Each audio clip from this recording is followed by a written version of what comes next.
tilasta? Niin, ottelu päättynyt. Kassari Kuopio. Tulos 0-1. Melko tasaväkinen vääntö, sanoisin. Kotijoukkueella ensimmäisellä jaksolla hieno hallinta siinä ja se sitten vähän kääntyi harmittavasti vieraille. Mietteet ottelusta, niin vierasjoukkueen pelijohtaja voisi aloittaa.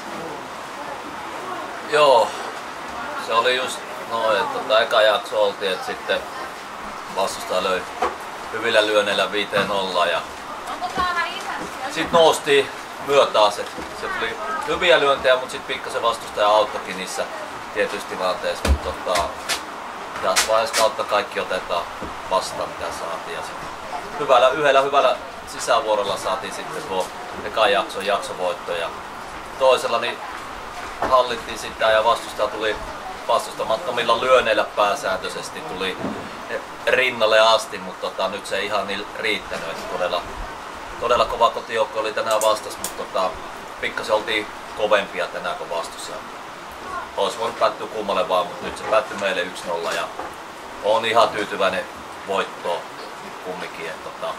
Meillä on pitkä turne tässä, näin 4 päivää oli 3. peli, niin varmaan vähän näkyy tuossa meidän ulkopelaamisessa. Tulee vähän väsynyttä jalkaa tänään liikkeellä, mutta se on välillä tämmöistä, että välillä huilataan viikko, pelataan 1 peli ja nyt veettiin 4 päivää 3 peliä. En tiedä, voisiko sitä mitään muuta tehdä, mutta ei mitään. Tää on pesistä ja kiva lähteä nyt kohti Kuopioa ajelemaan ja voittotasoa. Jes, sitten kotijoukko. Joo, siinä saatiin eka vuoro saatiin heti tilannetta päälle ja paikkaloiden juoksu.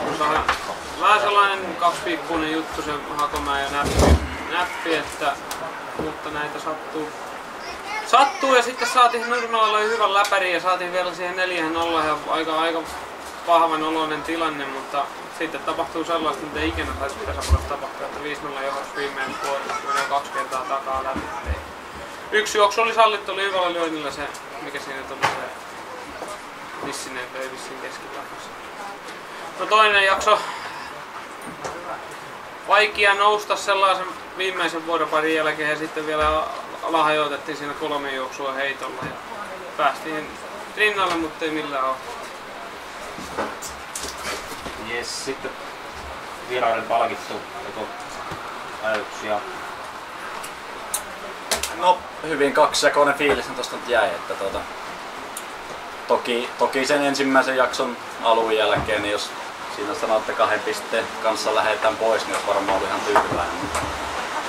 Tosiaan hyvä nousu siinä ekalla jaksolla, mutta vähän sama kuin eilen tuolla Pöytyällä, että oltiin ihan hyviä tukevassa johdossa tuossa toisella jaksolla, niin ei vaan sitten toki hattua nostaa kaverille, että löi palloa väliin aika hyvin siinä merkissä ja pääosin ottamattomia, toki sitä itsekin annoin räpylästä sitten tuo ratkaisevaa, että se tietysti harmistaa, ettei saanut täyttä pistepottia, mutta tyydytään tähän.